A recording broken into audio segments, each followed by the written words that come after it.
वैसे guys I hope you are doing well. I am Veer, welcome to star love family. तो कैसे हो दोस्तों, मैं आशा करता हूँ शानदार तरीके से आप लोग अपनी लाइफ को एंजॉय कर रहे हो, अपनी सेहत, फैमिली और पढ़ाई का ध्यान काफी अच्छे से रख रहे हो। बहुत शानदार बात यहाँ पर बोली गई है, लाइफ में इंप्लीमेंट करोगे तो कहीं ना कहीं आप लोगों को जरूर इसका फायदा देखने को मिलेगा। सफल वह है जो अपने दुश्मनों पे नहीं बल्कि अपनी इच्छाओं पर विजय पा लेता है। हर एक इंसान लाइफ में आप लोगों को किसी न किसी चीज के लिए लड़ता हुआ मिलेगा, पर लेकिन जब वो चीज मिल जाती है तो फिर दूसरी चीज के लिए लड़ने लगता है। उसके मन में कभी भी आप लोगों को शांति देखने को नहीं मिलेगी। पर लेकिन इसका मतलब ये नहीं है कि हम लोग जो इच्छाओं के पीछे भाग रहे हैं तो उसको छोड़कर हम लोग अपने गोल बनाना, सेट करना बंद कर दें। पर लेकिन यहां पर बोलने का मतलब ये है कि जब आप लोग कोई एक काम कर रहे हैं, मान लीजिए आप लोगों को एक किसी पर्टिकुलर जॉब की तैयारी करनी है, तो उस टाइम पर आप लोगों की इच्छा होती है कि यार आप लोगों के पास में एक अच्छा सा मोबाइल होना चाहिए, एक गाड़ी होनी चाहिए, एक लैपटॉप होना चाहिए, एक घर होना चाहिए। तो ये सारी जो इच्छाएं है ना, ये आप लोगों को आप लोगों के टारगेट पर फोकस करने से रोकती हैं। अगर आप लोग अपने टारगेट पर फोकस करेंगे तो ये सारी चीजें ऑटोमेटिकली आप लोगों के पास में आ जाएगी। तो बोला यही गया है कि सबसे बड़ा दुश्मन आप लोगों का, सबसे ज्यादा डाइवर्ट करने वाली वो चीज है जो आप लोगों की इच्छाएं है, और जो वो इच्छा है जो कि आप लोगों के माइंड से भटकाती है, आप लोगों को अपने आप से उनको दूर कर देना चाहिए। तभी आप लोग अपने टारगेट तक पहुंच पाओगे, वरना ये पॉसिबल ही नहीं है। अगर इन इच्छाओं के साथ में आप लोग आगे बढ़ते रहे तो आप लोग कभी भी अपने टारगेट तक पहुंच पाओगे। ये आप लोगों का माइंड अपने आप में ही इंडल्ज रखेंगे, अपने आप में आप लोगों को परेशान रखेंगे। तो जो इससे ऊपर उठ गया वो समझो उसने अपना लाइफ में अपना गोल अचीव कर लिया। तो आप लोग किस तरीके से इसको हैंडल कर सकते हैं, इसका सबसे अच्छा तरीका यह है कि अपने आप को बिजी कर दो। जितना ज्यादा बिजी आप लोग अपने टारगेट में हो जाओगे, फालतू की चीजें आप लोगों के दिमाग में आना बंद हो जाएगी और आप लोग सही पैटर्न में अपने आप को ला पाओगे। और बिजी करने का सही तरीका क्या है, अपने लिए एक शेड्यूल बनाओ और उसको फॉलो करो, ताकि आप लोगों को पता है कि एक काम खत्म होने के बाद में दूसरा काम आप लोगों को क्या स्टार्ट करना है। तो ये कुछ बातें हैं जो मैं अपनी लाइफ में इंप्लीमेंट करता हूं, आप भी अपनी लाइफ में इंप्लीमेंट इनको कर सकते हैं अपने आप को बिजी रखने के लिए। 2 टेस्ट अब तक आप लोग के कंप्लीट हो चुके हैं। अब आप लोगों के सामने यहां पर ये तीसरा टेस्ट होगा। तो कल आप लोगों को टेस्ट देखने को मिलेगा, यानी कि 24 को, ठीक है। तो अच्छे से आप लोग अपने आप को प्रिपेयर कर लीजिएगा, ये टेस्ट देने की कोशिश अच्छे से कीजिएगा। 100 क्वेश्चन होंगे, 200 मार्क्स के आप लोगों को देखने को मिलेंगे। और अपना स्कोर जरूर लिखा कीजिए, स्कोर बहुत कम बच्चे लिखते हैं, स्कोर जरूर लिखा कीजिए जो भी आप लोगों का स्कोर रहता है। और इसी के साथ में आप लोग यहां पर नेगेटिव मार्किंग भी यूज कीजिएगा, जो कि 1/3 होती है नॉर्मली यूपीएससी के लिए। और ये ऐसा नहीं कि यूपीएससी में ही फायदा पहुंचाएंगे, किसी भी एग्जाम की अगर आप लोग तैयारी कर रहे हैं इंडिया के अंदर, ये आप लोगों को फायदा पहुंचाएंगे, क्योंकि एक ऐसे लेवल की चीजें यहां पर प्रोवाइड कराई जा रही है आप लोगों को, ताकि जो नीचे वाले जो दूसरे छोटे छोटे जो सारे एग्जाम है वनडे टाइप के, वो सारे भी आप लोग कवर हो जाएं। तो ये फोकस आप लोग यहां पर इसके ऊपर देकर चलना पड़ेगा, ठीक है। तो अच्छे से अटेम्प्ट कीजिए ताकि आप लोग अच्छे से चीजों को समझ सके, अंडरस्टैंड कर सके और अपने एग्जाम को सही डायरेक्शन दे सके। फिर से बोल रहा हूं, जो भी है चीजें उनको अच्छे से अटेम्प्ट किया कीजिए और इसी के साथ में रिवीजन आप लोग अपना करते रहिए। सारी पीडीएफ ऑलरेडी टेलीग्राम पर प्रोवाइड करा दी गई है, जो पुरानी जैसे कि एक तरीके से रिवीजन ये सीरीज यहां पर आप लोग इसको बोल सकते हैं, ठीक है। कोरोना वायरस के केसेस के बारे में बात करें, कल हमारी कंट्री में 80,000 के करीब केस देखने को मिले और 87,000 के करीब जो लोग हैं वो यहां से रिकवर हुए और 1,000 के करीब लोगों की जान चली गई। तो टोटल 90,000 लोगों की जान अब तक हमारी कंट्री में कोरोना वायरस की वजह से जा चुकी है, अकॉर्डिंग टू द डेटा। अगर बात करें, यूएसए टॉप पर चल रहा है, नेक्स्ट नंबर दूसरा इंडिया का है और तीसरे नंबर पर है ब्राजील। ये है आप लोगों के सामने टोटल केसेस जो देखने को मिल रहे हैं। तो बेसिकली अपनी कंट्री के ऊपर फोकस देकर चलिए और थोड़ा सा अपना ध्यान रखिए कि किस तरीके से आप लोग अपने आप को बचा सकते हैं इन सब बीमारियों से। आगे चलते हैं, यहां पर बात की जा रही है ओमन सी के बारे में। जाकर मैप में नहीं हारेगा कहां पर ये लोकेटेड है। बाकी लास्ट वीडियो के अंदर जो मैंने आप लोगों से पूछा था उसका आंसर मैं यहां पर आप लोगों को दूंगा और बाकी काफी कुछ शानदार डिस्कस करेंगे आज के द हिंदू न्यूज़पेपर में। तो आइए देख लेते हैं कौन से आर्टिकल आज हम लोग को डिस्कस करने हैं। आइए एक नजर यहां पर डाल लेते हैं आर्टिकल्स कौन कौन से हैं आप लोगों के सामने। सबसे पहले बहुत इंपॉर्टेंट आर्टिकल है, यहां पर बात की जा रही है एक न्यू वर्ल्ड ऑर्डर के बारे में। तो न्यू वर्ल्ड ऑर्डर कैसा हो सकता है, किस तरीके से आप लोग यूएन में रिफॉर्म ला सकते हैं, कौन कौन से मेंबर कहां कहां पर किस तरीके से सिचुएशन है, ये सारी चीजें आप लोगों को देखने को मिलेगी। और प्रेजेंट सिनेरियो के बारे में भी थोड़ा डिस्कस करूंगा बैकग्राउंड इंफॉर्मेशन के साथ में। तो काफी इंपॉर्टेंट और इंटरेस्टिंग लेक्चर रहने वाला है। मुझे लगता है कि अब की बार या तो आप लोगों का प्रीलिम्स में या फिर आप लोगों का जो यूपीएससी के मेंस में आंसर इसके ऊपर जरूर आएगा, ई लर्निंग के ऊपर, क्योंकि पेंडेमिक के चलते ई लर्निंग काफी बड़ा मुद्दा यहां पर बन गया है। तो यहां पर कुछ बातें यहां से देखेंगे, बाकी कुछ एक्स्ट्रा चीजें आप लोगों को देखने को मिलेगी, क्या क्या प्रोज और कौन से इसके आज के डेट में और किस तरीके से उनके साथ में टैकल किया जा सकता है। इंटरेस्टिंग आर्टिकल है, डिटेल में डिस्कस करेंगे। ये वाला जो आर्टिकल है यहां पर, ये हमारी कंट्री में जो लैंग्वेज है उसके बारे में बात की जा रही है।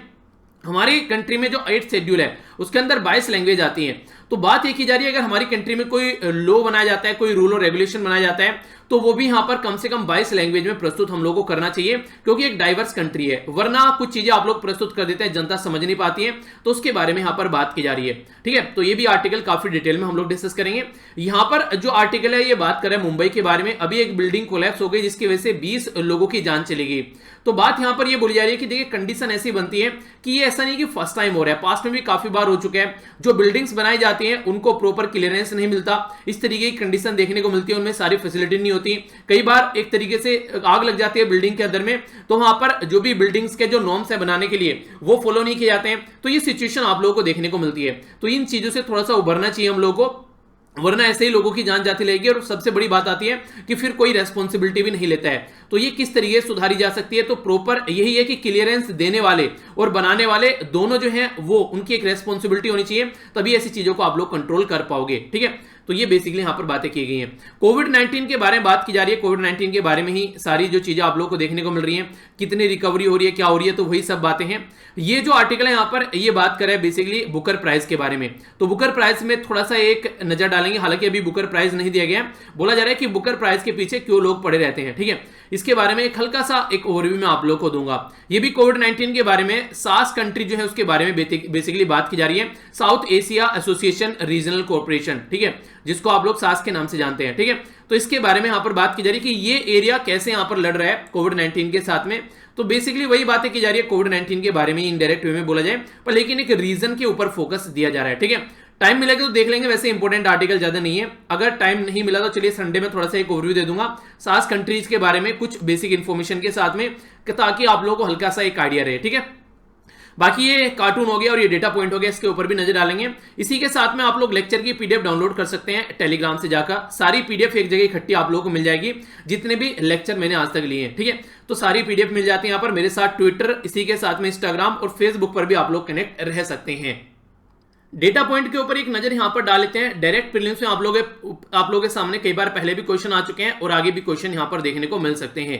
यहां पर बात की जा रही है मोर्टेलिटी के बारे में। मोर्टेलिटी में भी किसकी मोर्टेलिटी के बारे में? मोर्टेलिटी का मतलब होता है जान जाना, यानी कि डेथ होना। तो यहां पर चाइल्ड मोर्टेलिटी यानी कि बच्चे की डेथ के बारे में बात की जा रही है।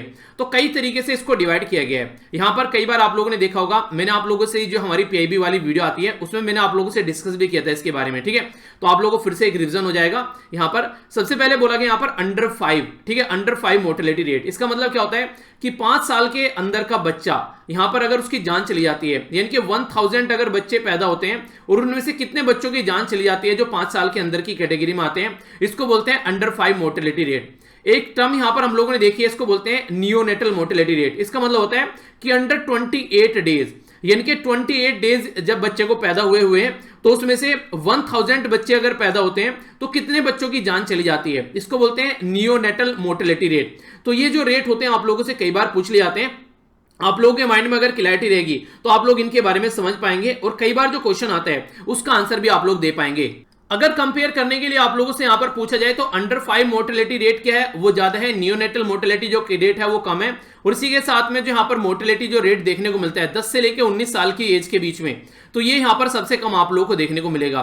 तो यानी कि आप लोग यहां पर देख सकते हैं कि कंपेयर करने के लिए अगर प्रीलिम्स में आप लोगों से पूछ ली जाए तो इसके बारे में कोई भी कंफ्यूजन माइंड में आप लोग के नहीं होना चाहिए। नियोनेटल जो रिस्क है वो काफी ज्यादा यहां पर देखने को मिलते हैं। अगर बात की जाए तो नियोनेटल जो डेथ है फर्स्ट मंथ में देखने को मिलेगी। पोस्ट नियोनेटल जो है यहां पर ये आप लोगों को देखने को मिलेगी 1 से लेके 11 मंथ में। और चाइल्ड जो डेथ बोली जाती है वो 1 से लेके 4 साल के अंदर की बेसिकली बात यहां पर की जा रही है।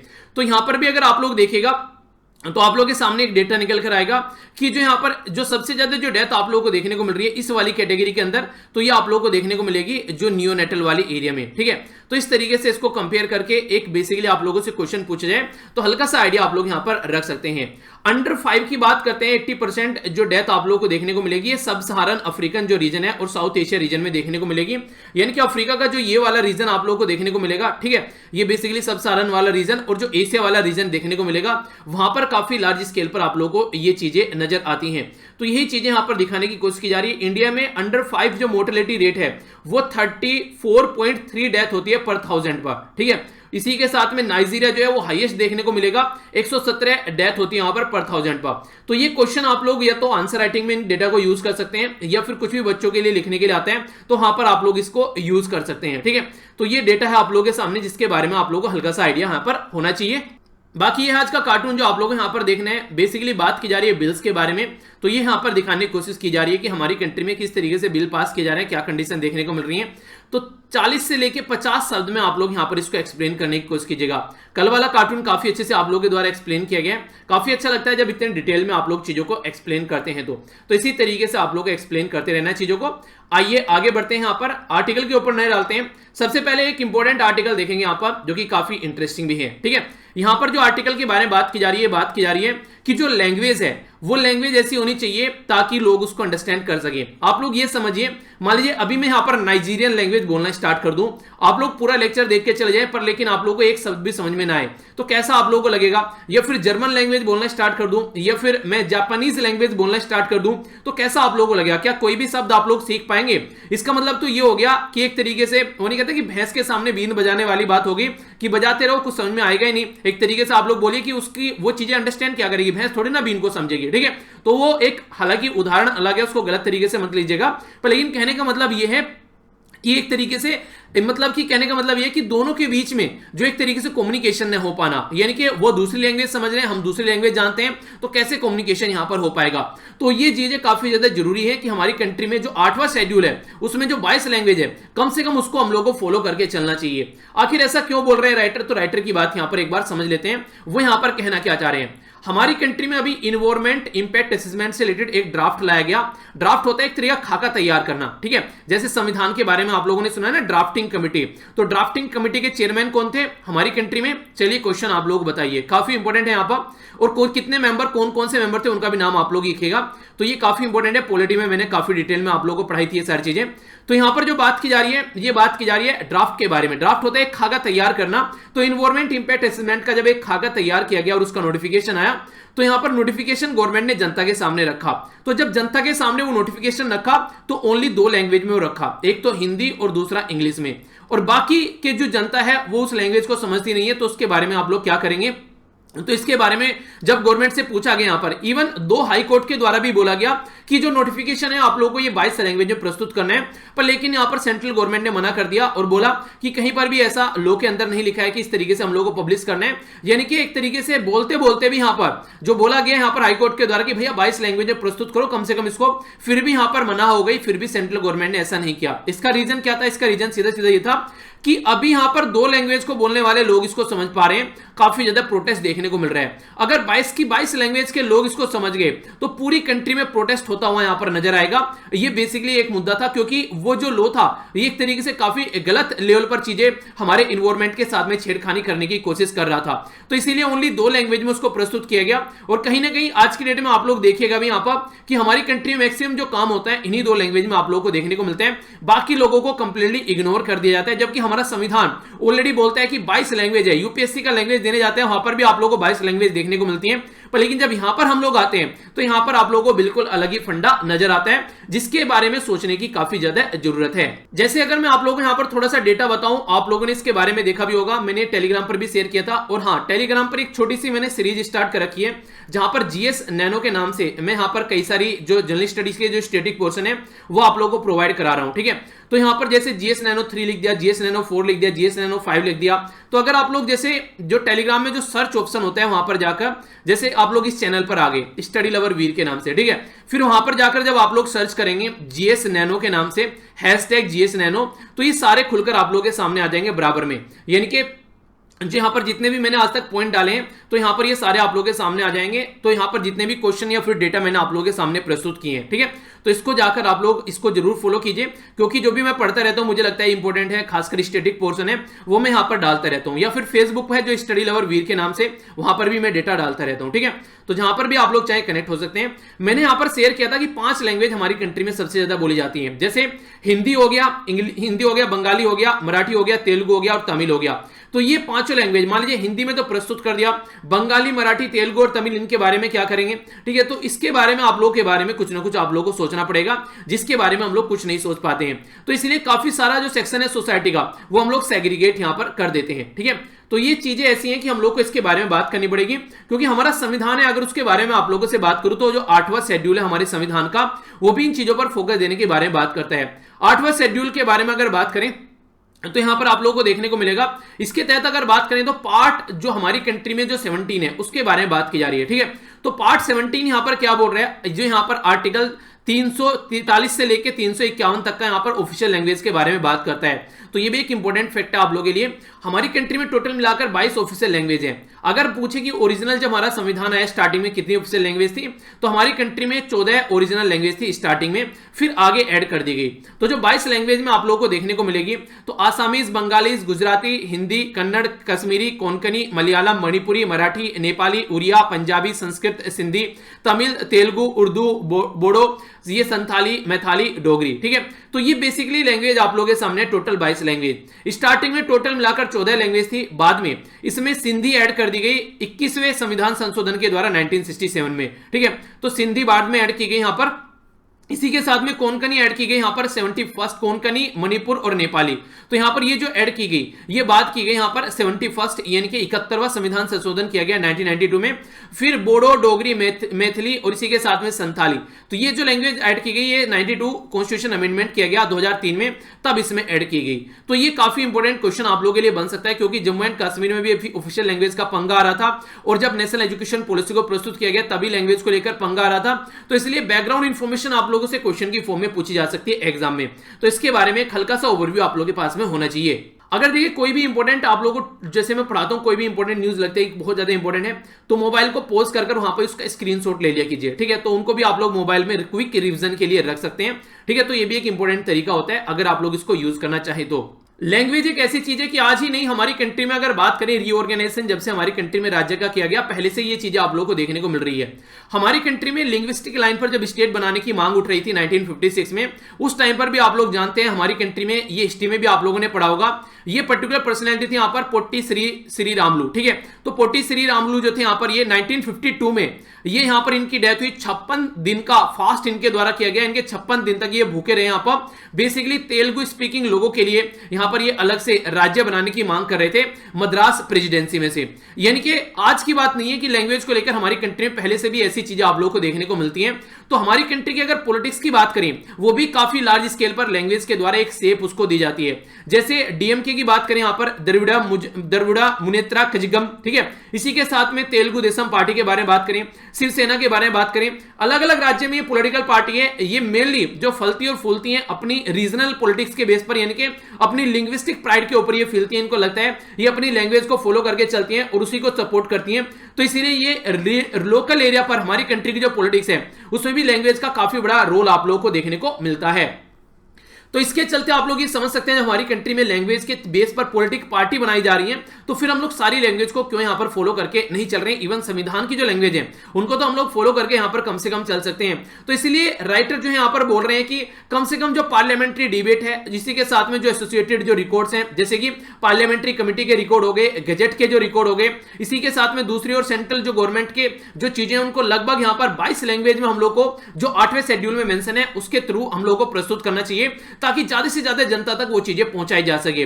सिमिलरली सेंट्रल गवर्नमेंट के जो ऑफिस हैं, जैसे पासपोर्ट ऑफिस हो गया, इसी के साथ में दूसरी अगर बात की जाए जो चीजें हैं, जो गवर्नमेंट यहां पर बेसिकली हमारी कंट्री में जनता के साथ में डील करने की कोशिश करती है जिन चीजों के थ्रू, ठीक है, तो वो भी यहां पर इसमें प्रोवाइड करानी चाहिए। अगर बात करें हमारी कंट्री में ओनली अब तक एक लोता एक ऐसा UIDAI यानी कि unique identification authority of India, जिसको आधार कार्ड आप लोग बोलते हैं, वहां पर जाकर आप लोगों को सारी लैंग्वेज का मुद्दा देखने को मिलेगा। ओनली ये एक ऐसा हमारी कंट्री में स्कीम है, ठीक है। इसके अलावा यहां पर कोई भी ऐसी स्कीम नहीं है जहां पर सारी लैंग्वेज आप लोगों को इंक्लूड होती नजर आए। तो ये हम लोग को समझना पड़ेगा कि जनता तक सारी चीजें कैसे आप लोगों को पहुंचानी है, तभी आप लोग सिचुएशन को अंडरस्टैंड कर पाओगे। और अगर आप लोगों को लग रहा है कि ये चीज जो है टफ है, ये नहीं हो पाएगी, तो इसके लिए एक मुद्दा आप लोग बोल सकते हैं कि यूरोपियन यूनियन का उदाहरण आप लोग देख सकते हैं। यहां पर यूरोपियन यूनियन में टोटल मिलाकर 24 लैंग्वेज ऐसी हैं जो ऑफिशियल लैंग्वेज हैं यूरोपियन यूनियन के अंदर में। ये लिंक है, आप लोग इस पर क्लिक करिएगा तो आप लोग जाकर इसको देख सकते हैं। कॉपी कर कर आप लोग इसको पेस्ट कीजिएगा तो ऐसा कुछ पेज आप लोग के सामने खुलकर आ जाएगा। ठीक है, तो यहीं पर ये लिंक दे रखा है। तो आप लोग देख सकते हैं कि 24 लैंग्वेज है यहाँ पर, जैसे बुल्गेरियन हो गया, इस्टोनियन हो गया, यहाँ पर ये आयरिश लैंग्वेज हो गया, पुर्तगीज हो गई, तो ये फ्रेंच हो गया, इटली, ये सारी लैंग्वेज आप लोग यहाँ पर देखने को मिलेगी, इटालियन हो गया। तो टोटल मिलाकर 24 लैंग्वेज आप लोग को देखने को मिलती है। तो ऑफिशियल लैंग्वेज जो है टाइम टू टाइम यहाँ पर ऐड करती गई है, जिस तरीके से चीजें यहां पर देखने को मिली। तो इसलिए हम लोग ये चीजें क्यों नहीं कर सकते जब यहां पर ऑफिशियल लैंग्वेज इस तरीके से देखने को मिल जा रही है। तो हम लोग भी अपनी कंट्री में चीजें इंप्लीमेंट कर सकते हैं जब ऑलरेडी चीजें की जा रही है। तो ऐसा तो नहीं है कि वो नहीं कर रहे हैं, वो कर रहे हैं तो हम लोग क्यों नहीं कर सकते। तो इसी के चलते यहां पर काफी इंपॉर्टेंट है कि हम लोग को भी इनको इंप्लीमेंट करना चाहिए। यूरोपियन नेशनलिस्ट जो है वो कम्युनिकेशन आज के डेट में अलाउ करते हैं एक दूसरे के बीच में 24 लैंग्वेज के बेस पर। तो अगर हम लोग अपनी कंट्री में भी इस तरीके से चीजें कर पाए तो हमारी कंट्री में चीजें जो है वो सही डायरेक्शन में इंप्लीमेंट होती नजर आएगी। तो एक इंपॉर्टेंट मुद्दा है जिसको हम लोगों को फोकस कर चलना चाहिए और इसके बारे में बातें भी करनी चाहिए। तो ये बातें यहां पर बताने की कोशिश की गई है। ठीक है, आगे चलता हूं। अच्छा, आप लोग इसके बारे में क्या सोचते हैं, ऐसा होना चाहिए या फिर नहीं होना चाहिए, यानी कि हमारी कंट्री में ऐसे तरीके से, क्योंकि लैंग्वेज अगर रहेगी तो तभी तो लोग समझ पाएंगे कि हमारी कंट्री में चल क्या रहा है। तो आप लोग अपनी राय बता सकते हैं यस या फिर नो के तरीके से, और उसके ऊपर आप लोग कुछ लाइन लिख भी सकते हैं। ठीक है, आप लोग यानी कि एक तरीके से प्रैक्टिस भी कर सकते हैं अपना कि हाँ ऐसा होना चाहिए, ऐसा नहीं होना चाहिए। ओके, नेक्स्ट जो आर्टिकल है यहाँ पर ये ई लर्निंग के बारे में बात कर रहा है। ई लर्निंग के बारे में बात कर रहा है और बोला जा रहा है कि e learning in India A case of bad education, यानी कि एक तरीके से यहाँ पर इसको बैड एजुकेशन बोला गया। अगर ऑनलाइन आज के डेट में लर्निंग जो चल रही है उसमें कई सारी कमियां खामियां यहाँ पर देखने को मिल रही हैं, और आप लोग उसको जो ऑफलाइन एजुकेशन होती है उसका ऑल्टरनेटिव लेकर नहीं चल सकते। तो ये है बेसिकली पूरा आर्टिकल जिसके बारे में बात की जा रही है। तो आर्टिकल के अंदर घुसने से पहले मैं आप लोगों को यहाँ पर कुछ प्रोज और कॉन्स बताना चाहूंगा, जिसके बेस पर आप लोग क्वेश्चन आंसर भी लिख सकते हैं अगर आप लोगों से एग्जाम में लिखने के लिए आता है। तो बहुत सारे पॉइंट हैं आप लोगों के सामने जो कि आप लोग यहां पर अंडरस्टैंड कर सकते हैं। सबसे पहले आप लोगों को मैं फायदे बताता हूं, ऑनलाइन जो एजुकेशन है उसके क्या फायदे हैं, फिर हम लोग इसके नुकसान देखेंगे कि क्या क्या नुकसान है। तो एक एक कर ध्यान देते हैं। सबसे पहले तो यह है कि ऑनलाइन एजुकेशन में आप लोगों का फ्लेक्सिबल शेड्यूल होता है। मैंने लेक्चर अपलोड कर दिया, ये जरूरी नहीं है कि आप लोग इस लेक्चर को अभी देखेंगे, इस लेक्चर को शाम तक बच्चे देखते रहते हैं। ठीक है, जब भी उनको फिट लगता है, सुटेबल लगता है, तो फिक्स नहीं है कि अभी आप लोगों को इसको देखना है। अगर मैं इसको लाइव भी लेकर आता हूं तो ये आप लोगों के ऊपर डिपेंड है कि आप लोग इसको लाइव देखिए या फिर आप लोग इसको नेक्स्ट डे देखिए। तो ये भी आप लोगों को देखने को मिलता है। जैसे संडे का जो लेक्चर होता है वो कई सारे बच्चे जो है वो बाद में देखते हैं, तो ये काफी अच्छा मुझे लगता है कि हाँ ये कि छोड़ते नहीं है, देखते जरूर है, क्योंकि संडे में जो इंपॉर्टेंट चीजें आती हैं वो आप लोगों के लिए एग्जाम के लिए ऐसा नहीं है कि वो इंपॉर्टेंट नहीं है। इसलिए एक भी घर की ईंट जो है वो नहीं हटनी चाहिए। अगर ईंट हटेगी घर में से तो नींव जो है वो खराब होती नजर आएगी और बिल्डिंग जो है वो मजबूत नहीं रहेगी। ठीक है, तो जो फंडानिया आप लोगों ने सुना होगा कि एक दिन में पढ़ के मास्टर बन जाओगे, तो एक एक दिन पढ़कर ही मास्टर बनते हैं। ठीक है, तो ये बातें आप लोग ध्यान रखना, तो इसलिए जरूरी है कि फॉलो करना। तो फ्लेक्सिबल शेड्यूल रहता है, इसी के साथ में अपॉर्चुनिटी रहती है, किसी लेक्चर को आप लोग अगेन देख सकते हो। ये जो लेक्चर है यहाँ पर द हिंदू न्यूज़पेपर का, ऐसे भी कमेंट आते हैं कि एक एक लेक्चर, इवन एक साल पहले का लेक्चर एक बच्चे के द्वारा देखा जा रहा था, पता नहीं कोई टॉपिक होगा उसके अंदर, तो वो उसके द्वारा देखा गया, उसके रिकमेंडेशन में आया, उसने देखा उसको, तो उसको वो समझ में आया, तो उसने उसके नीचे कमेंट किया। यानी कि वो जो लेक्चर था मुझे लग रहा है कि साथ 2018 का लेक्चर था अपलोड किया हुआ। ठीक है, तो इस तरीके से आप लोग देखते हैं। तो यानी कि कहने का मतलब यहां पर ये कभी भी आप लोग इसको देख सकते हैं और कितनी बार देख सकते हैं। जैसे पॉलिटी का कई सारे बच्चे ऐसे हैं जो पॉलिटी के जो लेक्चर 180-90 के करीब जो अपलोड कर रखे हैं, 5-5 बार उनका रिवीजन कर चुके हैं ऑनलाइन। ठीक है, पर लेकिन ऑफलाइन में ये चीजें पॉसिबल नहीं हो पाती हैं, तो ये चीजें अच्छी हैं यहां पर। इसी के साथ में कहीं से भी आप लोग उसको देख सकते हैं, घर पर बैठे हैं, खेतों में बैठे हैं, मामा के यहाँ, मौसी के यहाँ, फूफी के यहाँ, या कहीं पर भी आप लोग बैठे हैं। ठीक है, इवन आप लोग नहाते धोते भी अपने इस लेक्चर को चला सकते हैं। जिस तरीके से आप लोग वॉशरूम में मोबाइल चलाकर रख दो, नहाते रहो, आधा घंटा लगता है कपड़े वपड़े धुलने, जो भी आप लोग करने हैं, पूरा लेक्चर आप लोग कंप्लीट हो जाएगा। आप लोग घूमने जा रहे हैं, वहां पर आप लोग लेक्चर सुन सकते हैं। तो ये चीजें आप लोग कर सकते हैं। ठीक है, इसी के साथ में could be done after work, यानी कि अपना काम कंप्लीट कर लीजिए जो आप लोगों को लगता है, अगर कहीं जाना है आना है, तो ये आप लोग के पास में एक वैरायटी होती है। कई सारे टॉपिक्स आप लोग यहां पर देखने को मिल जाते हैं। ठीक है, ऑनलाइन के फील्ड में बहुत सारे टॉपिक्स कवर हो जाते हैं। इसी के साथ में ये एक तरीके से पेपर जो है, बेसिकली जो नॉर्मली जो पेपर है उसको भी सेव करने का काम करते हैं। यानी कहने का मतलब यहां पर ये कि जो नॉर्मली, हालांकि आप लोग कॉपी पेपर यूज कर लिया करो थोड़ा बहुत, पर लेकिन फिर भी अगर देखा जाए जैसे ई पेपर आप लोग आज के में पढ़ रहे हैं, ठीक है, तो आप लोग ऑफलाइन पेपर नहीं रहे हैं, तो इनडायरेक्ट वे में आप लोग कागज को सेव कर रहे हैं, कागज को सेव कर रहे हैं तो पेड़ सेव कर रहे हैं, प्रकृति को सेव कर रहे हैं इनडायरेक्ट वे में, ठीक है। कहीं आना जाना भी आप लोगों को नहीं पड़ता है, तो ये भी काफी अच्छी बात आप लोग बोल सकते हैं। और ऑनलाइन कोर्स जो है उन्होंने आज के डेट में, अगर यूपीएससी की आप लोग फीस देखो, अगर नॉर्मल इंस्टीट्यूशन में आप जो जाओगे 1 लाख से ऊपर फीस देखने को मिलेगी। बड़े बड़े कोचिंग सेंटर 1.5 लाख तक फीस लेते थे आप लोगों से, पर लेकिन आज की डेट में ये घटकर कुछ हजारों में आ गई है। तो ये ऑफलाइन की वजह से ही, ये ऑनलाइन की वजह से ही पॉसिबल हो पा रहा है, पर लेकिन फिर भी क्वालिटी के ऊपर क्वेश्चन मार्क कई बार लग जाते हैं। उसके बारे में हम लोग यहां पर बात करेंगे, और लेक्चर में भी इसके ऊपर काफी ज्यादा बात की गई है कि सस्ती मिल रही है चीज, कई जगह आप लोगों को देखने को मिलेगी, पर लेकिन उसकी क्वालिटी वो थोड़ी सी कॉम्प्रोमाइज वहां पर हो जाती है, जो राइटर उसको लेकर काफी ज्यादा चिंतित हैं। इसी के साथ में बात करें, more effective way of learning यहां पर हो जाता है। अगर देखिए आप लोग यहां पर अपने तरीके से, जब भी आप लोगों का मन हो, जब आप लोगों को लगे आप पढ़ना चाहिए, तो आप लोग ऐसा नहीं कि क्लास में बैठना है जाकर कि आप लोगों का मन नहीं हो रहा है फिर भी आप लोगों को पढ़ना है, ठीक है, तो अपने मन के हिसाब से भी आप लोग थोड़ा सा पढ़ सकते हैं। तो इंडिविजुअल लर्निंग स्पेस आप लोग का देखने को मिलेगा, अपने घर के कंफर्ट जोन में बैठकर आप लोग पढ़ सकते हैं, कन्वीनियंट आप लोगों को देखने को मिलेगा।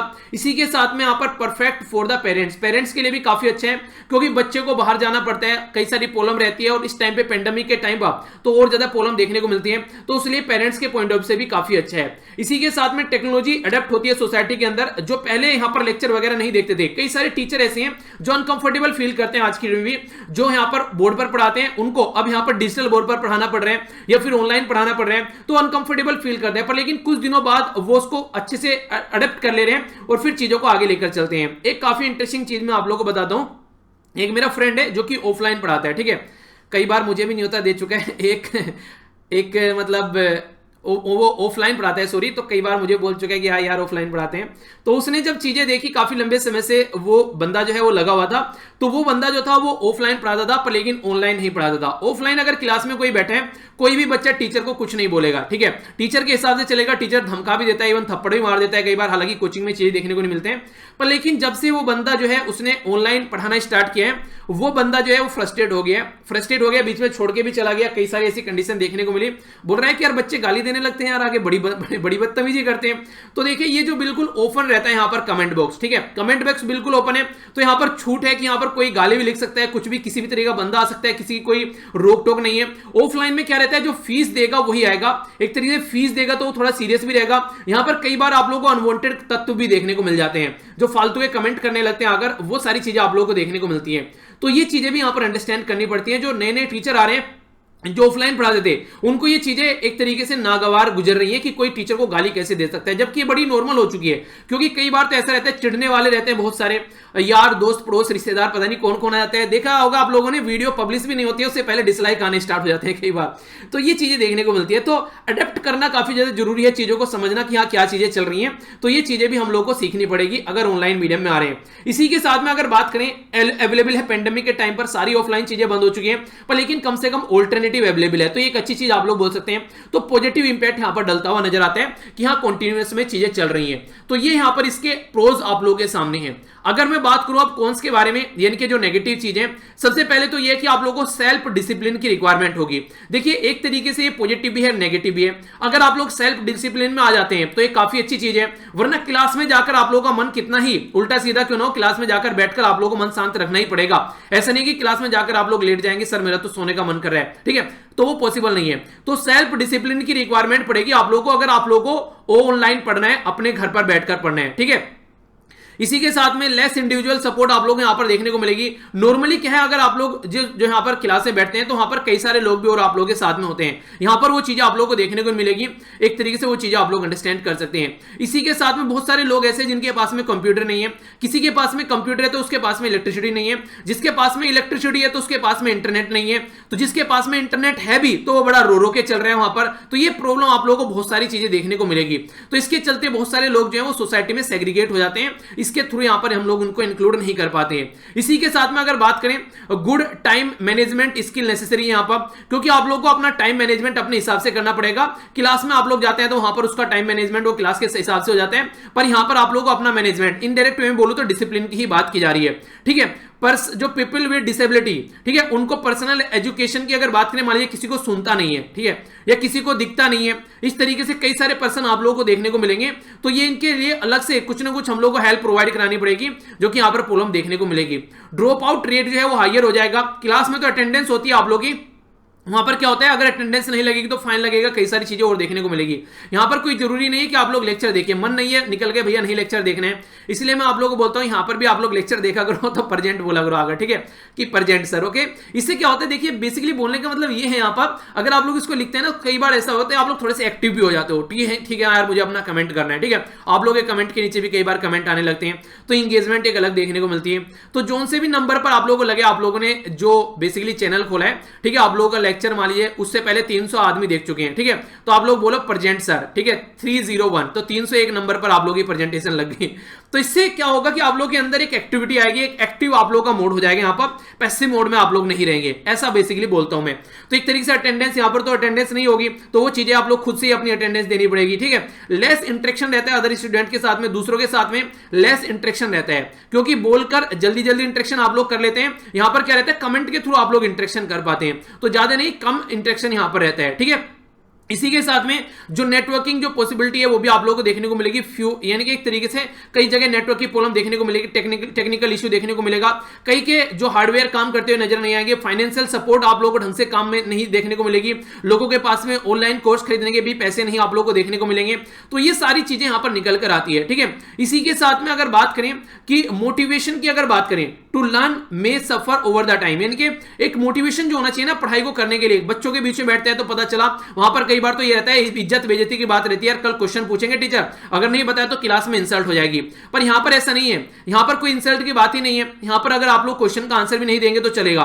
तो इसीलिए मैं आप लोगों को हमेशा बोलता हूं क्वेश्चन का आंसर आप लोग दिया करो, ताकि क्लास जैसा माहौल आप लोगों को देखने को मिले, ठीक है। इसी के साथ में ओवरऑल जो एक्सेप्टेंस है यहां पर जो ऑनलाइन कोर्सेज की, वो भी काफी कम आप लोगों को देखने को मिलती है। बहुत सारे बच्चों को भी ये चीजें नहीं पसंद, उनको क्लास में बैठकर पढ़ना ही पसंद है। अच्छा, आप लोग किस कैटेगरी में आते हैं? हालांकि आप लोग तो देख ही रहे इतने दिनों से क्वेश्चन पूछना गलत है, पर फिर भी पूछता हूं कि आप लोग ऑफलाइन पढ़ना ज्यादा पसंद करते हैं, ऑफलाइन पढ़ना ज्यादा पसंद करते हैं? आप लोग किस कैटेगरी में आते हैं? सब ऑनलाइन कोर्स जो है वो एक तरीके से स्कैम की तरीके से भी यहां पर देखने को मिल जाते हैं, यानी कि आप लोगों को बोलेंगे ये कवर कराएंगे, ये कवर कराएंगे, कोर्स आप लोगों को भेज देंगे, पर लेकिन जब कोर्स में देखने को मिलेगा वो सारी चीजें सामने आप लोगों के निकल कर नहीं आएगी। इवन ये भी कंडीशन आप लोगों को यहां पर देखने को मिलती है, कोर्स खरीदने के बाद में कुछ क्लासेस ली और बाकी की क्लास जो है वो खत्म कर दी, या फिर बड़े बड़े टॉपिक है उनको एक एक क्लास में निपटा दिया। जैसे फंडामेंटल राइट के बारे में बात करूं, किसी भी कोचिंग क्लास में चले जाना, जितने डिटेल में फंडामेंटल राइट मैंने आप लोगों को पढ़ा रखे हैं, कोई पढ़ा दे तो मुझे आकर बता देना। एक एक आर्टिकल के ऊपर अलग अलग क्लास ले रखी है मैंने फंडामेंटल राइट की, तो ये नॉर्मली क्या करते हैं एक क्लास में फंडामेंटल राइट पढ़ाकर साइड में हो जाते हैं, तो ये काफी बड़ा मुद्दा आप लोगों को देखने को मिलेगा। सबसे जो बड़ी बुरी चीज मुझे लग रही है आज के में, चीजों को रटवाने की कोशिश की जाती है, ना कि समझाने की कोशिश की जाती है। इसकी ट्रिक देख लो, उसकी ट्रिक देख लो, राइटर भी इसके बारे में बात करेंगे, अभी मैं आप लोगों को बताऊंगा। इसी के साथ में बात करेंगे not available for all field study, यानी कि कुछ ऐसे एरिया हैं जिसमें करंट अफेयर की क्लासेस आप लोग बहुत सारी मिल जाएंगी। हो सकता है एग्रीकल्चर का रिलेटेड कोई सब्जेक्ट ना मिले, बायोलॉजी से रिलेटेड कोई सब्जेक्ट ना मिले, ठीक है, तो ये कंडीशन आप लोग समझ सकते हैं। तो सारी चीजें अवेलेबल होना वो भी पॉसिबल नहीं है।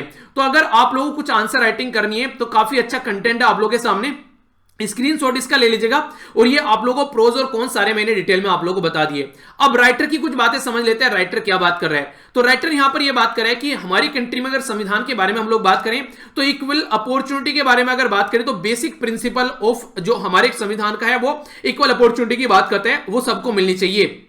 एक अमेरिकन फिलोसफर के बारे में यहां पर यह बात की जा रही है जिनका नाम था जॉन डेवे, ठीक है, तो इनके द्वारा भी यहां पर कई सारी बातें बोली गई है, तो उसके बारे में गुड एजुकेशन भी पॉइंट है यहां पर काफी इंपॉर्टेंट। यहां पर इनके द्वारा क्या बोला गया है कि देखिए बच्चा जो है उसका इंटरेस्ट आना चाहिए लर्न करने के लिए, तभी वो चीजों को आगे बढ़ा पाएगा, और इसकी एबिलिटी जो है लॉजिकल ऑर्गेनाइज जो है ह्यूमन नॉलेज जो है उसकी तभी बढ़ेगी जब यहां पर प्रॉपर वे में चीजें उस तक पहुंचेंगी, ठीक है। यानी कहने का मतलब ये है कि एक प्रॉपर सिस्टमेटिक वे में यहां पर चीजें पहुंचनी चाहिए, तभी जाकर यहां पर एजुकेशन सिस्टम को एक सही डायरेक्शन दे पाओगे।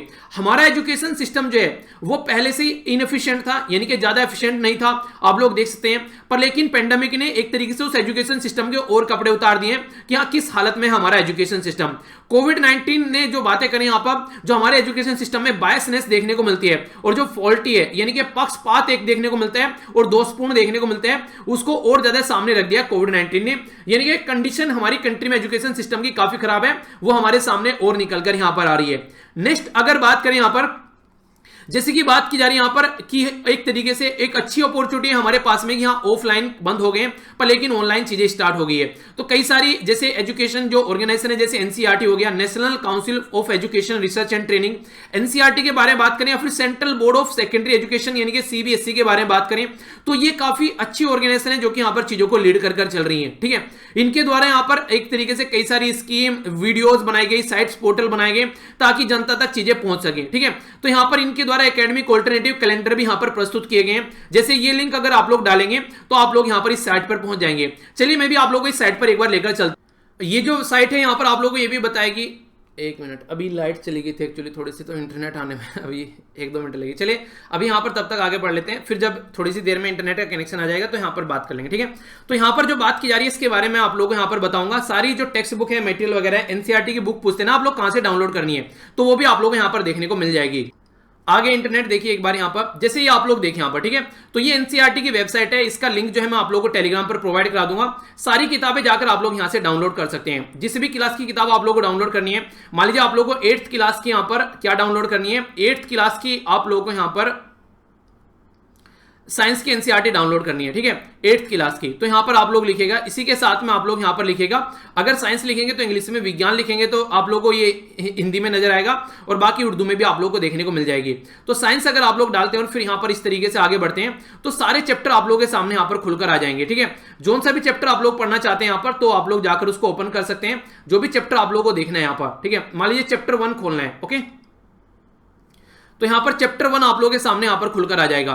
तो इस तरीके से आप लोग पूरी किताब यहां पर पढ़ सकते हैं ऑनलाइन जाकर। तो ये काफी इंपॉर्टेंट तरीका है, जिसको नहीं पता इसके बारे में तो लिंक आप लोगों को मैं प्रोवाइड करा दूंगा और आप लोग डाउनलोड भी कर सकते हैं, इसको डाउनलोड कर सकते हैं, सेव कर सकते हैं, प्रिंट कर सकते हैं। तो ये इसका लिंक मैं टेलीग्राम पर प्रोवाइड करा दूंगा, जिसको नहीं पता था इसके बारे में वो जाकर देख लीजिएगा एक बार। तो ये सारी चीजें आप लोग यहाँ पर ऑलरेडी ऑनलाइन प्रोवाइड कराई जा रही है। तो इसके बारे में बात करते हैं कि राइटर सब कुछ अवेलेबल है कुछ बच्चों को, पर लेकिन सबको अवेलेबल नहीं है वो, पर लेकिन इसके बाद में भी 3 जो सबसे बड़े इशू हैं राइटर के, वो इनके ऊपर फोकस देना चाहते हैं। सबसे पहली जो बात इनके द्वारा बोली गई है कि इनइक्वालिटी काफी ज्यादा यहां पर देखने को मिल रही है, यानी कि कुछ लोगों के पास में मोबाइल है, कुछ के पास में इंटरनेट है, किसके पास में इलेक्ट्रिसिटी है।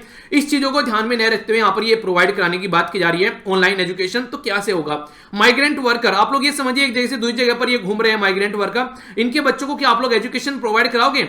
खाने पीने के इनके पास पैसे नहीं है, तो कैसे आप लोग इसको यहां से हैंडल कर चलोगे? तो ये काफी इंपॉर्टेंट है कि आप लोगों को इसको समझना पड़ेगा और इनइक्वालिटी जो है वो अब और ज्यादा गहरी हो जाएगी और ज्यादा इंपैक्ट आप लोग यहां पर पड़ता हुआ नजर आएगा। नेक्स्ट यहां पर बैड क्वालिटी टीचर की यहां पर आप लोगों को देखने को मिलेगी, इसके बारे में बात की जा रही है। इसका तो उदाहरण भी इनके द्वारा भी दिया गया है। कई सारे ऐसे लोग हैं जो आप लोग यहां पर ऑनलाइन अगर आप लोग आएंगे, चीजें जो है समझाने के बजाय में रटवाते हुए नजर आएंगे। यानी कि कोई भी पॉइंट अगर वो आप लोगों को पढ़ा रहे हैं तो ये बोलेंगे कि इसको ऐसे देख लो, इसकी ट्रिक बना लो। देखिए ट्रिक विक बनाना सही है अपनी जगह पर, लेकिन टॉपिक भी आप लोगों को समझ में आना चाहिए। तो आप लोगों को शॉर्टकट में नहीं चलना है, पहले उस टॉपिक को समझो, उसके बाद में उसकी ट्रिक वगैरह जो भी आप लोगों को देखनी है वो देख लो, पर लेकिन उससे पहले आप लोगों को अंडरस्टैंडिंग आप लोगों को उस टॉपिक की होनी चाहिए। पर मैक्सिमम जो चीजें आप लोगों को देखने को मिलेगी वो बेसिकली ट्रिक वगैरह वाली चीजें देखने को मिलती है। एक क्वालिटी एजुकेशन जो होती है, जो एक टॉपिक की अंडरस्टैंडिंग होती है, वो आप लोगों को देखने को नहीं मिलेगी। तो ये भी काफी ज्यादा एक इंपॉर्टेंट फैक्ट यहां पर है। इसी के साथ में जो यहां पर बेसिकली ऑनलाइन एजुकेशन में अगर आप लोग यहां पर आते हैं तो ये बोला जा रहा है कि पोस्ट कोविड-19 भी इसको कंटिन्यू रखना है, तो ये अनुचित है। ये आप लोग ये चीजें इस तरीके से कंटिन्यू आप लोग नहीं रख सकते हैं। डिजिटल इंडिया जो है आप लोगों को देखने को मिलता है, एक साइड में हमारी कंट्री डिवाइड होती है इंडिया और दूसरी साइड में भारत, तो अनइक्वल एक तरीके से डिवीजन आप लोग यहां पर देखने को मिलते हैं। हमारी कंट्री में ऑलरेडी ये और ज्यादा बढ़ जाएगा। मोबाइल फोन किसके पास में क्या क्या चीजें हैं, किसी के पास में इंटरनेट का कनेक्शन नहीं, जिसके पास में कनेक्शन है उसकी वीडियो ब्लर चल रही है, यानी कि रुक रुक कर चल रही है। क्लास में अगर बैठते हैं तो आप लोगों का एक फोकस होता है, पर लेकिन जब ऑनलाइन बैठकर पढ़ते हैं तो बच्चों का फोकस नहीं हो पाएगा, जो बच्चों का फोकस रिक्वायरमेंट है अंडरस्टैंड करने के लिए। क्योंकि कई बार मान लीजिए फोन पर पढ़ रहे हैं, किसी का फोन आ गया, किसी का मैसेज आ गया, व्हाट्सएप आ गया, या किसी और जो ऐप डाउनलोड कर रखा है उसका नोटिफिकेशन आ गया, तो इससे क्या होगा, वो कंटिन्यूअस अपनी पढ़ाई पर फोकस नहीं कर पाएगा। सबसे बड़ी चीज है, जबकि क्लास में जो होता है ये सारी चीजें ऑफ कर पढ़ाई पर पूरा फोकस करना होता है। तो ये काफी बड़ी प्रॉब्लम है यहां पर। तो एक तरीके से जो लॉजिकली अगर देखा जाए तो जिस तरीके से बॉडी को ऑर्गेनाइज किया जाता है ह्यूमन नॉलेज के लिए, वो ऑर्गेनाइजेशन यहां पर जो पर्सन की बॉडी का, बच्चे की बॉडी का यहां पर हम लोग नहीं कर पाएंगे।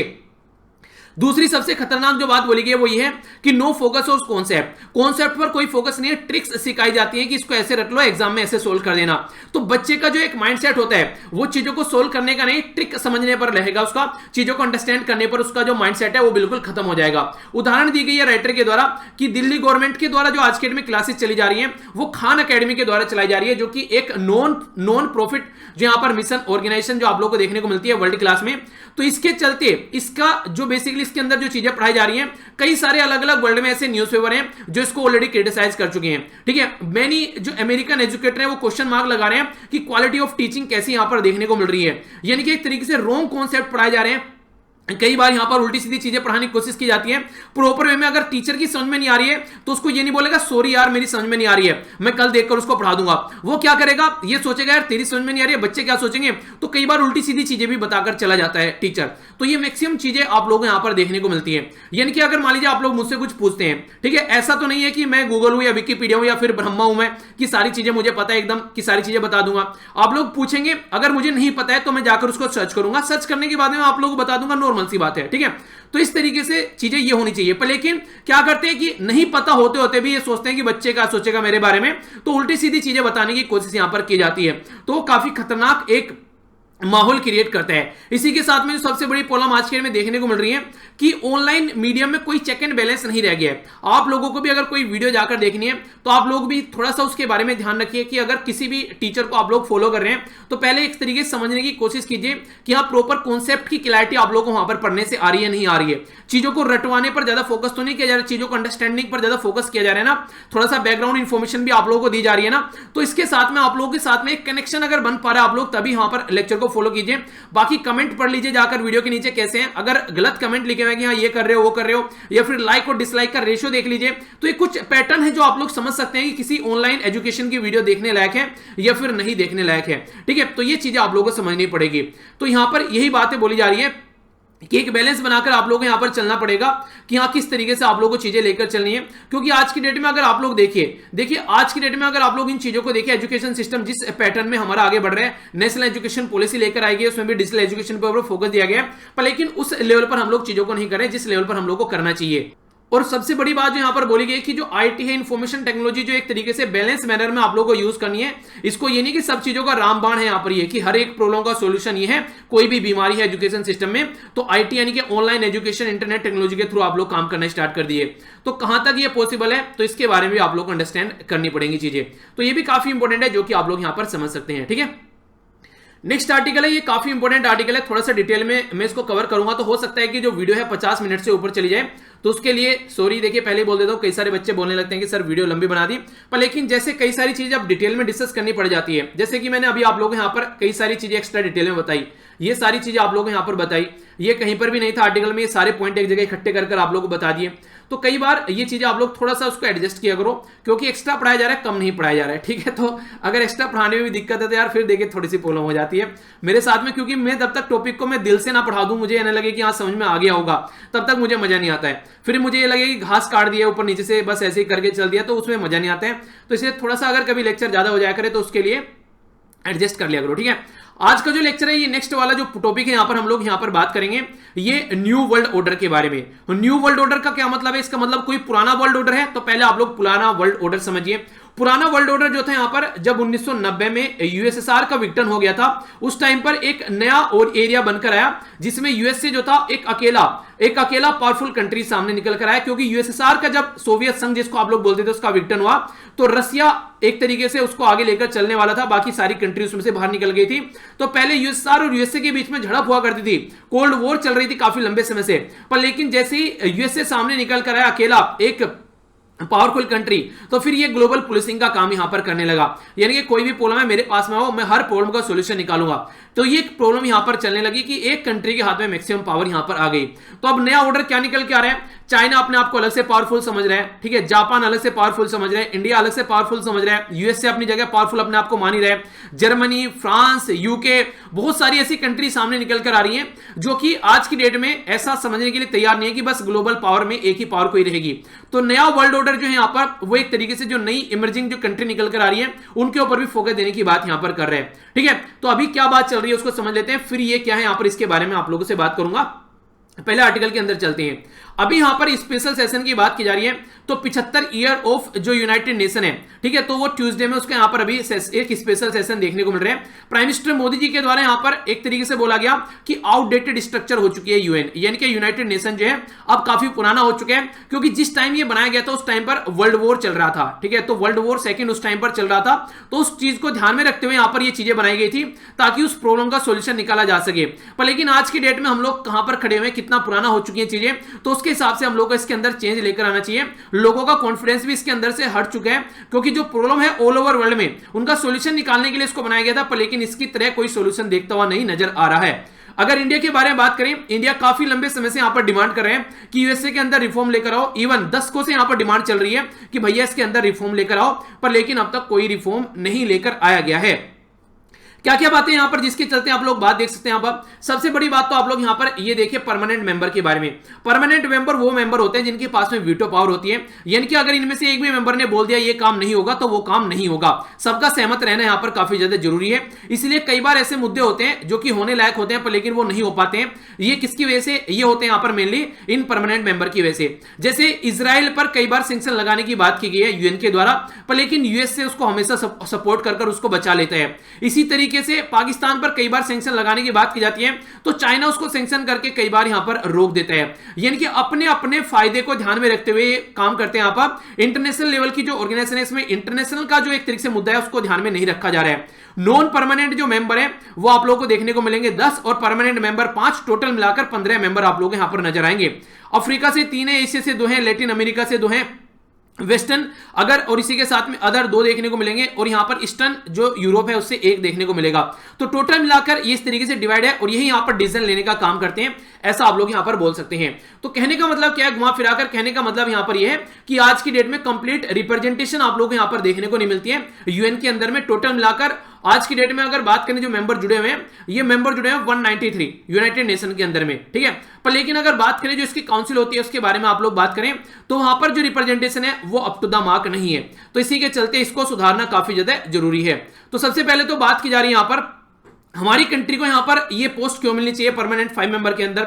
एक तो वर्ल्ड की लार्जेस्ट इकोनॉमी से हमारी कंट्री एक आती है, मोस्ट पॉपुलस कंट्री में हमारी कंट्री का नाम आप लोग देखते हैं। इसी के साथ में हम लोग प्रमोट करते हैं कि रूल बेस्ड इंटरनेशनल ऑर्डर हमारी कंट्री में, इंडियन ओशन में कोई भी आता है तो हम लोग ये नहीं बोलते इंडिया का ओशन है हमारे नाम पर है तो आप लोग इसके अंदर एंट्री मत करो। यानी कि जिस तरीके से चाइना है यहां पर क्या कहेगा, साउथ चाइना सी भैया चाइना के नाम पर है, इसी तरीके से इंडियन ओशन इंडिया के नाम पे हो गया तो हमारा ओशन हो गया पूरा। पर लेकिन इंडिया हमेशा चाहता है शांति के चलते यहां पर सब लोग अपना काम धंधा देखते रहे, जो भी सही है, तो रूल बेस पर काम करते हैं। पीस कीपिंग जो फोर्स है यूनाइटेड नेशन की, यानी कि अगर कहीं पर कोई झड़प होती है तो यूएन की फोर्स जाती है, इंडिया का उसमें काफी बड़ा कंट्रीब्यूशन है। तो ये सारी चीजें कहीं ना कहीं ये बोलती हैं कि इंडिया को भी इसका पार्ट होना चाहिए। अगर बात करें वर्ल्ड वॉर इरा के बारे में, तो वर्ल्ड वॉर के टाइम पर अगर हम लोग चीजों को देखेंगे तो उस टाइम पर यहां पर ये बेसिकली यूएन की बॉडी बनाई गई। पर लेकिन आज की डेट में अगर आप लोग कंपेयर करोगे तो सारी चीजें डिफरेंट हो चुकी है। जैसे नेम के बारे में बात करें हम लोग, नॉन अलाइंग मूवमेंट क्यों बनाया गया था, एक साइड में भैया यूएसए था, एक साइड में यूएसआर था, हम लोगों को उनके साथ में नहीं जाना था। अभी नए नए हम लोग आजाद होकर आए थे, पता चला अंग्रेजों के गुलाम थे, अब यूएसए या फिर यूएसआर के गुलाम हो गए, तो इसलिए हम लोगों ने अलग ही रास्ता चुन लिया भैया, नेम बना लिया हम लोगों ने, ठीक है। तो बेलग्रेड कॉन्फ्रेंस हुई थी, कब हुई थी ये आप लोग बताइए। जब नेम बनाया गया तो उसमें फोकस ये था यहां पर नेम बनाते टाइम कि हाँ भैया अब जो है चीजें तो थोड़ा सा जो है अपने हिसाब से कर लेते हैं, दूसरों के हिसाब से नहीं करेंगे। तो आज की डेट में अगर बोले क्या नेम यहां पर रिलीवेंट है, अगर उस पॉइंट को ध्यान में रखते हुए चीजें जिस पॉइंट के लिए बनाया गया था तो आज की डेट में ये रिलीवेंट नहीं है। पर लेकिन दूसरे मुद्दों पर बात करने लगा है नेम आज के डेट में, टेररिज्म के बारे में बात करने लगा है, एनवायरमेंट के बारे में बात करने लगा है, साइबर थ्रेट के बारे में बात करने लगा है, तो फिर से अपनी रिलेवेंस इसने बना ली है। तो यूएन को भी अपनी रिलेवेंस बनानी पड़ेगी, फिर से अपना पैटर्न थोड़ा सा चेंज करना पड़ेगा, अपनी रिप्रेजेंटेशन चेंज करनी पड़ेगी, तो ये काफी ज्यादा जरूरी है। जो वीटो पावर जिनके हाथ में देखने को मिलती थी, ठीक है, वो नॉर्मली उनको जो पावर दी गई है वो सदाचार या फिर भलाई द्वारा उनको चुना गया है, क्योंकि वो क्या थी कंडीशन, वो कंडीशन ये थी कि वर्ल्ड वॉर के जो विनर थे नॉर्मली वही आप लोग यहां पर देखने को मिलेंगे, यानी कि वर्ल्ड वॉर सेकंड में जो जीत कर आए थे, जैसे यूएसए हो गया, यूके हो गया, फ्रांस हो गया, रसिया हो गया, हालांकि चाइना को बाद में यहां पर ज्वाइन कर लिया गया। तो नॉर्मली वो लोग आप लोग यहां पर देखने को मिलते हैं। ये कोई इलेक्शन लड़कर नहीं है कि इनको यहां पर ये पावर दे रखी है, इसको एंजॉय कर रहे हैं। तो ये काफी ज्यादा जरूरी है कि आज के डेट में इसको आप लोग को चेंज करना पड़ेगा। अफ्रीका कॉन्टिनेंट से एक भी लोग नहीं है, ऑस्ट्रेलिया से कोई लोग नहीं है, साउथ अमेरिका से कोई लोग नहीं है। यानी कि अगर मैं मैप में आप लोगों को दिखाना चाहूं तो परमानेंट 5 में कौन हो गया, यूएसए हो गया, ठीक है, यहां पर फ्रांस हो गया, यूके हो गया, ठीक है, रसिया हो गया, चाइना हो गया। तो यहां पर अफ्रीका कॉन्टिनेंट में से एक भी मेंबर यहां पर नहीं है, साउथ अमेरिका कॉन्टिनेंट में से एक भी मेंबर नहीं है, ऑस्ट्रेलिया में से कोई एक भी मेंबर नहीं है। तो कई सारे कॉन्टिनेंट तो यहां पर रिप्रेजेंट ही नहीं किए जा रहे। तो कैसे आप लोग यूएन को एक वर्ल्ड बॉडी बोल सकते हो? तो इसको वर्ल्ड बॉडी बनाने के लिए आप लोग रिप्रेजेंटेशन बढ़ानी पड़ेगी। और मल्टीलेटरल ऑर्डर के पिलर जिनको बोला जाता है, जैसे कि G4 country, Brazil, India, Germany, Japan, ये भी इग्नोर की जा रही है काफी लंबे समय से। तो इसके चलते आप लोगों को इसमें इनको रिप्रेजेंट करना पड़ेगा। और सबसे खतरनाक चीज क्या है, जो यूएन की जो आज के डेट में जो जिनके पास में वीटो पावर है, यहां पर वहां पर डीप पोलराइजेशन आप लोगों को देखने को मिलता है। इसको समझने के लिए आप लोग यहां पर देखिए डीप पोलराइजेशन क्यों बोला यहां पर। अगर रसिया और चाइना के बारे में आप लोग बात करें, जैसे वीटो पावर है, ठीक है, सीरिया के इशू पर 2011 में उनके द्वारा रिजोल्यूशन को वीटो कर दिया गया। यूएसए के द्वारा कई बार इजराइल से रिलेटेड वीटो किया गया, 42 टाइम, यानी कि 42 बार यहां पर वीटो किया गया इजराइल के बारे में जब भी कोई बात यहां पर निकल कर आती है। चाइना जो है यहां पर ताइवान के इशू पर अगर कुछ होता है वो इसको वीटो कर देते हैं। यानी कि इंटरनेशनल मुद्दों के ऊपर फोकस नहीं है इनका अपनी लोकल पॉलिटिक्स के लेकर यहां पर ये एक तरीके से पावर गेम खेल रहे हैं। तो इसलिए यहां पर बोला जा रहा है कि इसके अंदर भी आप लोगों को डिवाइड देखने को मिलते हैं, जिसकी वजह से यूएन काम करता हुआ नहीं नजर आता है। तो फ्रीक्वेंटली डिवीजन आप लोगों को देखने को मिलते हैं जो यूएन सिक्योरिटी के परमानेंट 5 मेंबर हैं, और की पॉलिसी डिसीजन को भी वो ब्लॉक करते हुए नजर आते हैं अपने अपने फायदे के लिए, ना कि इंटरनेशनल लेवल के फायदे के लिए, ये आप लोग बोल सकते हैं। इसी के साथ में अगर बात करें आज के डेट में कई सारी बॉडी जो है, जैसे यूएन हो गया, यूएनएससी हो गया, WHO world health organization, UN security council, united nation, ये सारे फेल हो चुके हैं क्योंकि पेंडेमिक कोरोना वायरस जो है वो इतने लार्ज स्केल पर ऑल ओवर वर्ल्ड को चपेट में लिए हुए हैं। तो कहीं ना कहीं आप लोग यहां पर बोल सकते हैं कि सब चीजें जो है वो फेल हो चुकी हैं, वरना ये चीजें जो है अभी सुधरती हुई नजर आती और एक पैटर्न में सही डायरेक्शन में चलती हुई नजर आती, ये सारा कंट्रोल होता हुआ नजर आता। इतनी ज्यादा बीमारी महामारी यहां पर देखने को नहीं मिलती, पर लेकिन लार्ज स्केल पर महामारी देखने को मिल रही है। तो आप लोग बोल सकते हैं कि फेल हो गए कहीं ना कहीं, ठीक है, क्योंकि ये बीमारी सबको चपेट में ले चुकी है। तो डब्ल्यूएचओ ने अपना काम नहीं किया, यूएन ने अपना काम नहीं किया, यूएनएससी ने अपना काम नहीं किया, तो कहां से आप लोग बोल सकते हैं कि ये सही काम कर रहे हैं। इंडिया की जो सबसे ज्यादा फ्रस्ट्रेशन यहां पर देखने को मिलती है वो डिसफंक्शनल जो पावर आज के डे में यूएन की है वो देखने को मिलती है, यानी कि जिस तरीके से इसको काम करना चाहिए वो काम नहीं करता और कई बार इसको सुधारने की बात की जा रही है। इंटर गवर्नमेंटल नेगोशिएशन जो आईजीएन है यहां पर, इसके द्वारा कई बार प्रोग्रेस बनाने की कोशिश की गई, पर लेकिन वो प्रोग्रेस में चीजें नहीं चल रही है। 5 पॉइंट इसके द्वारा बोले गए थे। ये 5 पॉइंट क्या है? इनलार्ज करना सिक्योरिटी काउंसिल को बढ़ाना, कैटेगरी मेंबर्स की बढ़ाना, इसी के साथ में कैटेगराइज करना ढंग से। नेक्स्ट यहां पर परमानेंट 5 वीटो पावर की बात की जा रही है, ठीक है, उसके ऊपर जो चीजों को चेंज करना, रीजनल रिप्रेजेंटेशन, और यहां पर बात की जा रही है रीडिस्ट्रीब्यूशन सिक्योरिटी काउंसिल जो जनरल असेंबली है उसके अंदर पावर बैलेंस। बेसिकली बोले तो आप लोग यहां पर इसको समझ सकते हैं, डिटेल में मैंने यहां पर समझाया। ये क्या है यहां पर जिसके बारे में मैंने आप लोगों से बात की, ये है यहां पर इंटर गवर्नमेंटल नेगोशिएशन, जिसको बोलते हैं इंटर गवर्नमेंटल नेगोशिएशन आईजीएन। तो आईजीएन जो है यहां पर ये 2007 से यहां पर बेसिकली यहां पर इसके द्वारा फोकस दिया गया कि कुछ ऐसा काम करते हैं कि इसके अंदर कुछ सॉल्यूशन लेकर आते हैं, ठीक है, क्योंकि काफी लंबे समय से यहां पर जो चीजें हैं वो उस तरीके से नहीं चल रही हैं जैसी एक्सपेक्ट की जा रही थी। 2007 से लेकर फिर चीजें ठंडे बस्ते में पड़ी रही, 2008 में थोड़ा सा काम हुआ। तो 5 ये मुद्दे जो मैंने भी आप लोगों को बताए उसके ऊपर काम करने की कोशिश की गई, पर लेकिन 2008 के बाद में सीधा अब 2020 में इसके बारे में थोड़ी सी बातें की जा रही है। अब तक इसके बारे में कोई बात ही नहीं की जा रही थी, तो इस तरीके से बार बार इग्नोर किया जाता है। तो सबसे पहले तो ये मेंबर की जो कैटेगरी है उसको permanent, non permanent, third option भी यहां पर देने की बात कर रहे हैं। वीटो पावर पर क्वेश्चन लगा रहे हैं, रीजनल रिप्रेजेंटेशन पर जो काउंसिल का साइज है उसके बारे में बात कर रहे हैं, और इसी के साथ में रिलेशनशिप जो है काउंसिल और जनरल असेंबली के बारे में उसके बारे में फोकस देने की बात कर रहे हैं। तो ये इस तरीके से चीजें चेंज करने की बात यहां पर की जा रही है। तो कहने का मतलब यहां पर ये है कि जो 75वीं एनिवर्सरी यहां पर जो बेसिकली ऑल मेंबर जो कंट्री है वो यहां पर फोकस कर रहे हैं कि अपग्रेड किया जाए, उनकी बातें हम लोगों को माननी चाहिए और नई लाइफ आप लोगों को यहां पर इसके डिबेट और डिस्कशन में देनी चाहिए, यानी कि यूएन को फिर से आप लोगों को इंप्रूव करके चलना चाहिए। अब तक जो यूएन काम कर रहे हैं वो अप टू द मार्क काम नहीं कर रहे हैं। तो यूएन सिक्योरिटी काउंसिल के बारे में बात करें तो आप लोगों को यहां पर समझना पड़ेगा कि एक तरीके से वो फेस होना चाहिए रिफॉर्म का और सपोर्ट करना चाहिए, जिस एरिया का सपोर्ट यहां पर देखने को नहीं मिलता है, तो वही अच्छा संसार बनाने के लिए सही भी होगा और पीस बिल्डिंग आर्किटेक्चर में भी यहां पर ये तभी अपना रोल प्ले कर पाएगा। यानी कि रिप्रेजेंटेशन उन लोगों की होनी चाहिए जिनकी रिप्रेजेंटेशन नहीं है, तभी यहां पर चीजें अच्छे लेवल पर आप लोग चीजों को आगे बढ़ा पाएंगे। तो ये बातें यहां पर बोलने की कोशिश की जा रही है, ठीक है। तो आई होप कि आप लोगों के माइंड में क्लैरिटी आ गई होगी। बाकी ये छोटा सा यहाँ पर न्यूज है यहाँ पर बुकर प्राइस के बारे में, तो इसके बारे में हल्का सा आइडिया आप लोग रखिएगा। ये इसको जो पहले से यहाँ पर ये देखने को मिलता था, इसको बुकर MC कॉनेल प्राइस के नाम से जाना जाता था, फिर मैन बुकर प्राइस कर दिया और फिर बुकर प्राइस का नाम इसको अब दे दिया आगे चलकर, ठीक है। नॉर्मली इंग्लिश लैंग्वेज में यहाँ पर प्रेजेंट किया जाता है। और 2008 में 2009 में किस किस को ये प्राइज मिला है, तो इसको आप लोग थोड़ा सा यहाँ पर जो पोज कर इसको एक बार देख लीजिए। क्वेश्चन पूछा जा सकता है, पर लेकिन अभी जो नेक्स्ट अभी जो एग्जाम होगा वहां पर तो यहां से क्वेश्चन आएगा, पर लेकिन जो नेक्स्ट एग्जाम होंगे वो भी अक्टूबर में ये अवार्ड दिया जाएगा, नहीं कि नेक्स्ट मंथ में। तो फिर यहां पर नेक्स्ट एग्जाम के लिए वहां पर आप लोगों को फायदा देखने को मिलेगा, ठीक है। तो कल आप लोग टेस्ट आने वाला है, अच्छे से अटेम्प्ट कीजिएगा।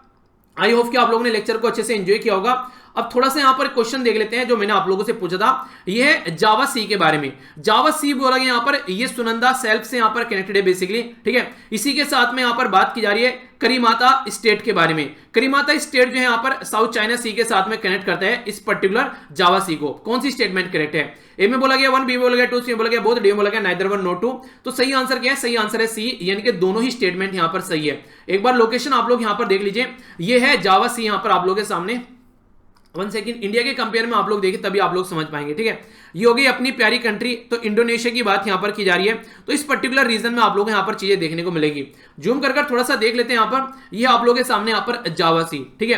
तो यहां पर ये बात की जा रही है, यहां पर ये पर्टिकुलर स्टेट भी आप लोग यहां पर देखते हैं, ये आगे चलकर यहां पर कनेक्ट होता है, ठीक है। तो ये पूरा रीजन यहां पर इंडोनेशिया वाला रीजन आप लोगों को देखने को मिलेगा, ठीक है। ये है यहां पर करीमाता स्टेट के बारे में जो आप लोगों से बात की थी, ये हो गया यहां पर जकार्ता, जो कि इंडोनेशिया की कैपिटल भी है।